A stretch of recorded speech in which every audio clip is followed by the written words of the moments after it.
Hello friends, कैसे हैं आप सभी। आशा करता हूँ कि आप सभी ठीक होंगे। तो फ्रेंड्स, आज हम जिस टॉपिक के ऊपर डिस्कस करने वाले हैं, हमारा अधिगम। जो हमारा कोई भी टीचिंग एग्जाम हो, उन सभी में एक महत्वपूर्ण रोल प्ले करता है।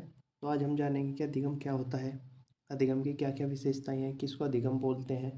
यानी कि आज हम अधिगम की जो बेसिक है उसको बिल्कुल अच्छी तरह से पढ़ेंगे, और यहाँ से आपको अपनी परीक्षा में 1 से 2 क्वेश्चन जो इसकी विशेषताएं होती हैं उनसे मिल जाता है।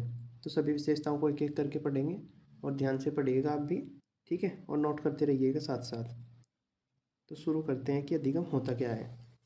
तो अधिगम को अगर हम बिल्कुल आसान शब्दों में समझें, तो अधिगम का अर्थ जो होता है वो होता है क्या, जो अधिगम का अर्थ होता है वो होता है सीखना। ठीक है, यहाँ से एक पर्सन यही पूछ लेता है कि अधिगम का शाब्दिक अर्थ क्या होता है। तो अधिगम का जो शाब्दिक अर्थ होता है वो होता है सीखना। ये आप लिख लीजिएगा, नोट कर लीजिए कि अधिगम का शाब्दिक अर्थ क्या होता है, सीखना। ठीक है, अब देखते हैं आगे। मनुष्य में सीखने का क्रम जन्म से मृत्यु तक चलता रहता है। यानी कि जो सीखना है, अधिगम है, जो वो निरंतर चलने वाली प्रक्रिया है, जो जन्म से मृत्यु तक लगातार चलता रहता है। ठीक है, कुछ सीखने के बाद मानव अनुभवों के आधार पर कार्य रूप देने का प्रयास करता है, जिससे उसके व्यवहार में परिवर्तन आता है। जैसे किसी मानव ने कुछ सीख लिया तो वो उसके जो उसने अनुभव प्राप्त करे उसे अपने कार्य रूप देने का प्रयास करता है, जिससे क्या होता है, उसके व्यवहार में परिवर्तन आता है। अगर हम आसान शब्दों में समझें तो ये क्या हुआ कि अभ्यास एवं अनुभव द्वारा व्यवहार में वांछनीय परिवर्तन ही अधिगम है। अभ्यास एवं अनुभव द्वारा व्यवहार में वांछनीय परिवर्तन ही अधिगम है। ठीक है, इसको उदाहरण से समझते हैं। जैसे कोई जैसे बालक किसी जलती वस्तु को छूने का प्रयास करता है, और छूने के बाद की अनुभूति से वह यह निष्कर्ष निकालता है कि जलती हुई वस्तु को छूना नहीं है। ठीक है, अब आपने देखा होगा कि जब कोई बच्चा, छोटा बच्चा होता है, और वो गलती से किसी जलती हुई मोमबत्ती को छू लेता है, तो क्या होता है, वो समझ जाता है कि इसको छूने से एकदम हाथ पीछे हटाता है वो, कि इसके छूने से हाथ जलता है। तो आप दोबारा कोशिश करिएगा, वो हाथ वहाँ पर नहीं ले जाएगा। तो उसने क्या करा, अनुभव करा कि इसको अगर मैं छूँगा तो मेरा हाथ जलेगा। ठीक है, तो उसने ये अनुभव करा, और फिर दोबारा वहाँ उस वस्तु को या उस मोमबत्ती को नहीं छुएगा वो। ठीक है, तो उसने क्या हुआ, उसके व्यवहार में परिवर्तन हो गया। इसको ही क्या बोलते हैं, उसने सीख लिया कि अगर मैं इसको छूँगा तो मेरा हाथ जलेगा। उसने ये चीज़ सीख ली। तो ठीक, इसे क्या बोलते हैं, इसे ही बोलते हैं अधिगम। ठीक है, अब देखिए, अब अगला सवाल ये है कि जो अधिगम की प्रक्रिया है, क्या वह जैसे निरंतर चलने वाली प्रक्रिया है, तो क्या सभी हमेशा वह एक ही समान गति से चलती है, या कभी कम कभी ज़्यादा होती है। तो देखते हैं इसको ही। यही बताया गया है कि अधिगम की प्रक्रिया सदैव एक समान नहीं रहती। यानी कि अधिगम की प्रक्रिया सदैव एक समान नहीं रहती। इसी प्रेरणा के द्वारा वृद्धि एवं प्रभावित करने वाले कारकों से इसकी गति धीमी पड़ जाती है। ठीक है, अब देखिए, जैसे कोई बच्चा है और वो पढ़ाई लगातार अच्छी कर रहा है, या फिर उसको अच्छी करते करते थोड़ा सा डाउनफॉल आ गया, तो हम उसको क्या करते हैं, अभिप्रेरित करते हैं, प्रेरणा देते हैं। या किसी बच्चे ने अच्छा काम करा तो हमने उसे क्या करा, पुरस्कृत कर दिया, कोई पेन दे दिया, तो उससे क्या होगा, उसे प्रेरणा मिल गई। इससे क्या होगा, उसके जो अधिगम है, उसकी प्रक्रिया, सीखने की जो प्रक्रिया है वो बढ़ जाएगी, और प्रभावित करने वाले कारकों से उसकी गति धीमी पड़ जाती है। अब देखिए, जैसे कोई बच्चा ध्यान से पढ़ना चाह रहा है, लेकिन गर्मी इतनी अधिक है कि उसकी पंखा चल नहीं रहा है क्लास में, तो वो समझ नहीं पा रहा कि मैं सीखूं, पढ़ूं, या पसीना पोंछूं। तो क्या हुआ, ये कारक उसको प्रभावित कर रहे हैं, उसके अधिगम को। तो वो उसकी जो अधिगम की गति है वो क्या हो जाएगी, धीमी पड़ जाएगी। ठीक है, तो यही बताया गया है कि अधिगम की जो प्रक्रिया है सदैव समान नहीं रहती। प्रेरणा, अगर हम बच्चे को प्रेरित करेंगे तो उसमें वृद्धि हो जाएगी, और प्रभावित करने वाले कारकों से इसकी गति जो होती है अधिगम की, वो धीमी पड़ जाती है। अब हम इसकी कुछ डेफिनेशन पढ़ेंगे, जिनको आप याद कर लीजिएगा। ये एग्ज़ाम में पूछी जाती हैं और डायरेक्ट आ जाती है। ठीक है, तो एक एक करके इन परिभाषाओं को पढ़ेंगे, आपको ये लिखनी है और याद कर लीजिएगा। ठीक है, अब जो हमारी पहली परिभाषा है वो है वुडवर्थ की। वुडवर्थ के अनुसार, वुडवर्थ ने क्या कहा, वुडवर्थ ने कहा कि नवीन ज्ञान और नवीन प्रतिक्रियाओं को प्राप्त करने की प्रक्रिया सीखने की प्रक्रिया है। यानी कि नवीन ज्ञान और नवीन प्रतिक्रियाओं को प्राप्त करने की प्रक्रिया ही अधिगम है। ठीक है, ये वुडवर्थ ने बताया। अब जो हमारे अगले हैं, नेक्स्ट जो मनोवैज्ञानिक हुए, क्रो एंड क्रो के अनुसार, सीखना आदतों, ज्ञान और अभिवृत्तियों का अर्जन है। ठीक है, क्रो एंड क्रो ने क्या बताया? क्रो एंड क्रो ने बताया कि जो सीखना है वो आदतों, ज्ञान और अभिवृत्तियों का अर्जन है। ये सभी इम्पोर्टेंट है जो किसी न किसी एग्जाम में पूछी गई है और मोस्टली यही पूछी जाती हैं। ये 5-6 हैं, आप इनको याद कर लीजिएगा। ठीक है, तो क्रो एंड क्रो ने क्या बताया कि सीखना यानी कि अधिगम आदतों, ज्ञान और अभिव्यक्तियों का अर्जन है। ठीक है, जो नेक्स्ट हमारी डेफिनेशन है वो किसकी है? स्किनर की। स्किनर के अनुसार सीखना व्यवहार में उत्तरोत्तर सामंजस्य एक प्रक्रिया है। ठीक है, स्किनर ने क्या बताया? व्यवहार में उत्तरोत्तर सामंजस्य की प्रक्रिया। अब आप ऐसा तो करोगे नहीं कि पूरी डेफिनेशन आपको याद करोगे, कितनी डेफिनेशन याद करोगे? इसलिए हम कुछ ना कुछ कीवर्ड पकड़ लेते हैं, इससे समझ आ जाता है कि ये डेफिनेशन उसकी है। जैसे वुडवर्थ की है, इसमें आप पूरी याद करने के बजाय नवीन ज्ञान और नवीन प्रतिक्रिया याद कर लीजिए, बस वुडवर्थ की होगी। इसमें क्या क्रो एंड क्रो ने क्या बताया? सीखना आदतों और ज्ञान अभिव्यक्ति, ये किसने बताई? क्रो एंड क्रो ने बताई। ऐसे ही स्किनर की है, इसमें कीवर्ड पकड़ लीजिए उत्तरोत्तर सामंजस्य की प्रक्रिया, किसने बताई? स्किनर ने बताई। ठीक है, अब गेट्स के अनुसार ये वेरी वेरी इंपॉर्टेंट है ये वाली डेफिनेशन। गेट्स ने क्या बताया? अनुभव एवं प्रशिक्षण द्वारा व्यवहार में परिवर्तन ही अधिगम है। यानी कि जो हमारे अनुभव है और जो हमें प्रशिक्षण मिला उसके द्वारा जो व्यवहार में हमारे परिवर्तन आया उसको क्या बोलते हैं? अधिगम बोलते हैं। ठीक है, तो ये परिभाषा किसकी है? गेट्स की। इसमें आपको क्या याद करना है? अनुभव एवं प्रशिक्षण, बस ये कीवर्ड याद कर लीजिएगा, आप समझ जाएंगे जब पेपर में आएगी कि ये परिभाषा किसकी है? गेट्स की। नेक्स्ट जो है, गिलफोर्ड ने क्या कहा? गिलफोर्ड के अनुसार व्यवहार द्वारा व्यवहार में परिवर्तन ही अधिगम है। ये भी वेरी वेरी इंपॉर्टेंट है। गिलफोर्ड के अनुसार व्यवहार द्वारा व्यवहार में परिवर्तन ही अधिगम है। इसमें एक कीवर्ड याद कर लीजिएगा कि व्यवहार द्वारा व्यवहार में परिवर्तन ही अधिगम है। ठीक है, अब हम पढ़ेंगे अधिगम की विशेषताएं कि अधिगम की क्या क्या विशेषताएं होती हैं, पढ़ेंगे। अब एक ये बात याद रखें कि जितनी मैंने डेफिनेशन बताई है ये सब आपको याद होनी चाहिए, यहीं से ही क्वेश्चन आएगा, इनसे बाहर पूछ ही नहीं सकता हूँ क्योंकि बार बार यही रिपीट होती हैं। ठीक है, अब आप सब ये डेफिनेशन याद करिएगा और अब हम पढ़ेंगे अधिगम की विशेषताएं। अधिगम में अधिगम की क्या क्या विशेषताएं होती हैं एक एक करके हम पढ़ने वाले हैं। ये भी वेरी वेरी इंपॉर्टेंट है, यहाँ से क्वेश्चन डायरेक्ट पूछा जाता है एग्जाम में। ठीक है, जो हमारी पहली विशेषता है वो है जो सीखना है सार्वभौमिक है। ठीक है, सीखना क्या है? सार्वभौमिक है, यानी जो सीखने की प्रक्रिया है वो सभी में होती है। इसमें फर्क नहीं पड़ता कि वह लड़का है या लड़की है, वह उसकी पृष्ठभूमि क्या है, वह किस समाज से आता है, इस चीज़ का उसका लिंग क्या है, इस चीज़ का कोई फ़र्क नहीं पड़ता। जो अधिगम की प्रक्रिया है सार्वभौमिक यानी सभी में होती है। ठीक है, आप समझ गए होंगे कि इसमें कोई लिंग हो, कुछ भी पृष्ठभूमि हो, या कोई भी नागरिक हो, चाहे वो भारत का हो या अमेरिका का हो या उत्तर भारत का हो, दक्षिण भारत का हो, तो सीखना जो है सभी में होता है, अर्थात सार्वभौमिक प्रक्रिया है। इस चीज़ का कोई फ़र्क नहीं पड़ता कि उसकी पृष्ठभूमि क्या है। ठीक है, अब सीखना क्या है? नेक्स्ट है हमारा जो सीखना है वो समायोजन है। अधिगम क्या है? समायोजन है। अब समायोजन का क्या अर्थ होता है? समायोजन का होता है कि परिस्थिति के अनुसार अपने आप को ढालना, वही क्या है? समायोजन। अब इसको कैसे समझेंगे? इसको हम एक उदाहरण से समझेंगे। जैसे कोई बच्चा है और जब वो हॉस्टल में पढ़ने जाता है तो वहाँ के जो नियम होते हैं उसके अनुसार अपने आप को ढालता है, और नियमों के अनुसार अपने आप को ढालना ही क्या है? समायोजन है। तो यही बात बताई गई है कि अधिगम जो है, अधिगम या सीखना समायोजन है। ठीक है, समझ गए होंगे आप लोग। अब जो हमारा नेक्स्ट है वो है कि सीखना जीवन पर्यंत चलने वाली सतत प्रक्रिया है। जो सीखना है वो जीवन भर चलता रहता है, कभी नहीं रुकने वाली प्रक्रिया है। हम जीवन भर कुछ ना कुछ सीखते ही रहते हैं। तो सीखना या अधिगम क्या है? जीवन भर चलने वाली सतत प्रक्रिया है। ठीक है, अब जो नेक्स्ट है हमारा वो है सीखना व्यवहार में परिवर्तन है। सीखना व्यवहार में परिवर्तन है। ठीक है, अब देखिए, यानी कि अपने आप को अधिगम या सीखना, अपने आप को जो समाज के नियम है उनके अनुसार ढालना, ये क्या है? व्यवहार में परिवर्तन है। तो ये किससे होता है? अधिगम से। यही बात बताई गई है कि सीखना व्यवहार में परिवर्तन है। अगर आपको हमारी क्लास अच्छी लग रही है तो इसको लाइक कर दीजिएगा, चैनल को सब्सक्राइब कर दीजिए और शेयर करते रहिए, जिससे जो भाई बहन हैं हमारे छोटे या बड़े जो क्लास अफोर्ड नहीं कर पाते तो उनके पास तक ये वीडियो पहुंच जाए और उनकी हेल्प हो सके। बाकी जो भी आपका सजेशन हो आप कमेंट बॉक्स में बता सकते हैं। ठीक है, तो नेक्स्ट है जो हमारा वो है अधिगम औपचारिक व अनौपचारिक दोनों होता है। यानी कि जो अधिगम है औपचारिक व अनौपचारिक दोनों होता है। अब औपचारिक कैसे होता है? औपचारिक जैसे जो विद्यालय होता है उसकी कक्षा में जो सीखा जा रहा है कक्षा के अंदर, ठीक है, उसको क्या बोलते हैं? औपचारिक। और अनौपचारिक क्या होता है?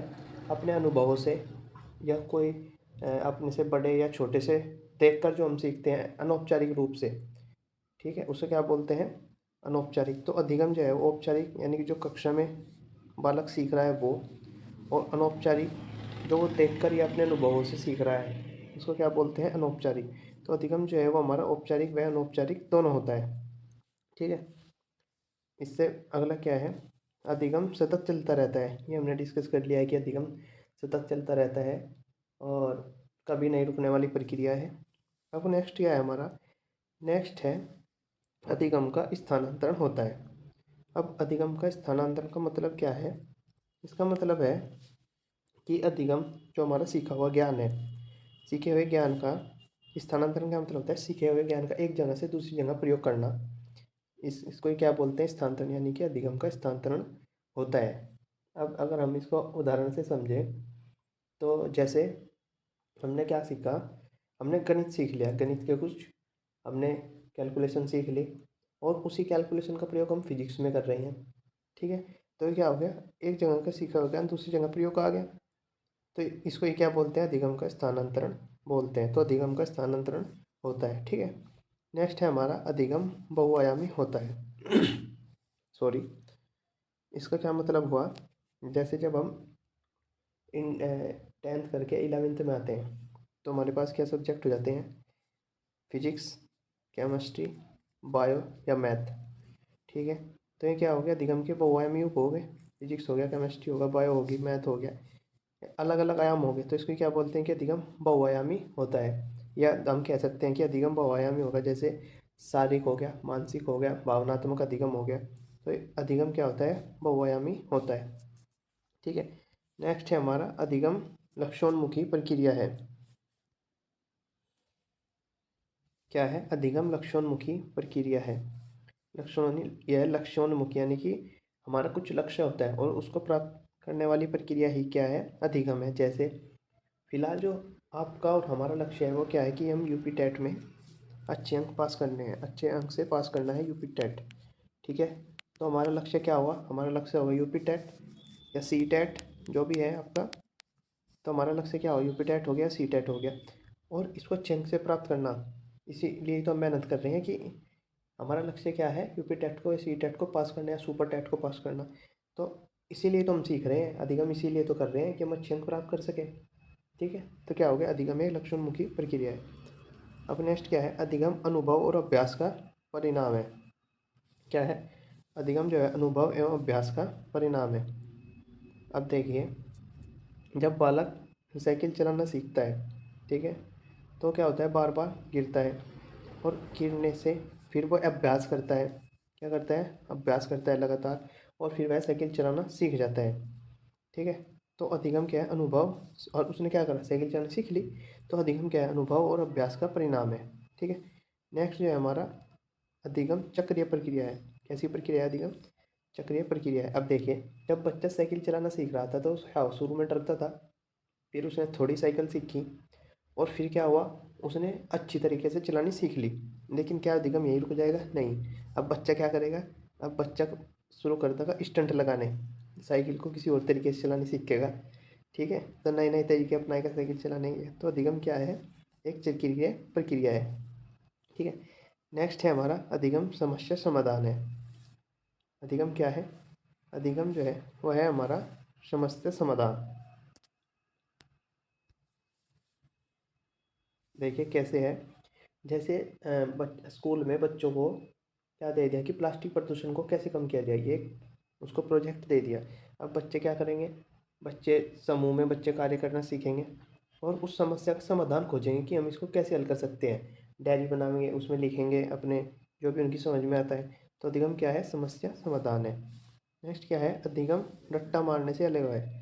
अधिगम जो है रट्टा रट्टा मारना अधिगम नहीं है कि आपने रट ली कोई चीज़ और सीखा कुछ है ही नहीं उससे। तो ये अधिगम नहीं हुआ हमारा, चाहे आप कितना भी रट लीजिए। अगर आपने कोई चीज़ नहीं अच्छी तरीके से नहीं सीखी सिर्फ रट्टा रट्टा मारा तो अधिगम नहीं हुआ।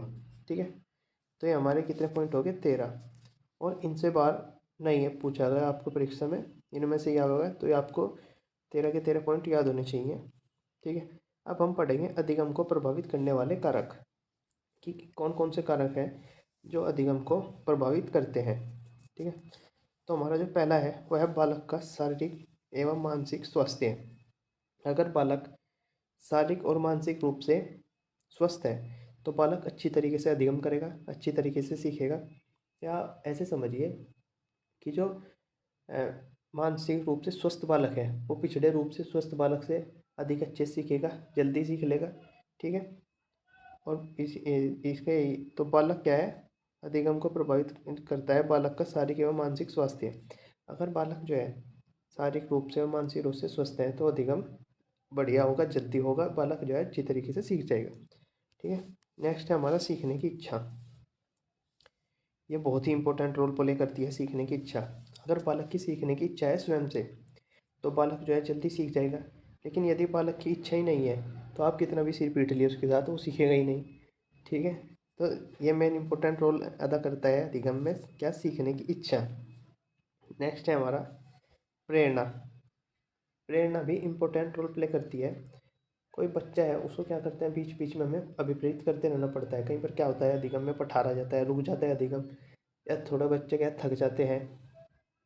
ठीक है, तो उस टाइम हमें उसको प्रेरणा देनी पड़ती है, अभिप्रेरणा देनी पड़ती है। अभिप्रेरणा के रूप में हमने उसे क्या, कोई पेन दे दिया अच्छे अंक लाने पर। ठीक है, ये हमारे आपके साथ भी होता था कि जब हम क्लास में अच्छे नंबर लाते थे तो हमारे घर के भी हमें कुछ ना कुछ दिला देते थे। तो वही है प्रेरणा। ठीक है, नेक्स्ट जो है हमारा वह है विषय सामग्री का स्वरूप। क्या है?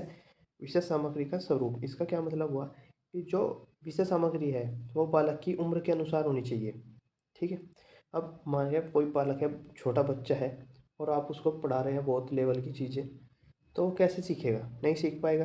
तो जो विषय सामग्री है उसका स्वरूप भी कैसा होना चाहिए, बालक की उम्र के अनुसार होना चाहिए, जिससे बालक जो है आसानी से सीख सके। ठीक है, नेक्स्ट है हमारा वातावरण। अब अधिगम को वातावरण भी प्रभावित करता है। कैसे? वही जो मैंने पहले बताया आपको। अभी बच्चा क्या है, गर्मी हो रही है बहुत, पसीना पसीन हो रहा है, मतलब पढ़ने का मन तो है लेकिन पढ़े कैसे? अब वो पसीना पोंछे अपना या पढ़ाई करे? तो वातावरण भी इफेक्ट डालता है, पंखे चल नहीं रहे हैं। लेकिन यदि बढ़िया ठंडा गर्मी के रूप में जो रूम है वो ठंडा है, पंखे चल रहे हैं, एसी तो चलो नहीं होती लेकिन फैन चल रहे हैं, तो वातावरण अच्छा है और जो सीखने की प्रक्रिया है वो अच्छी तरीके से होगी, बालक अच्छी तरह से सीखेगा। तो वातावरण भी एक अच्छा रोल अदा करता है। नेक्स्ट है हमारी समय सारणी।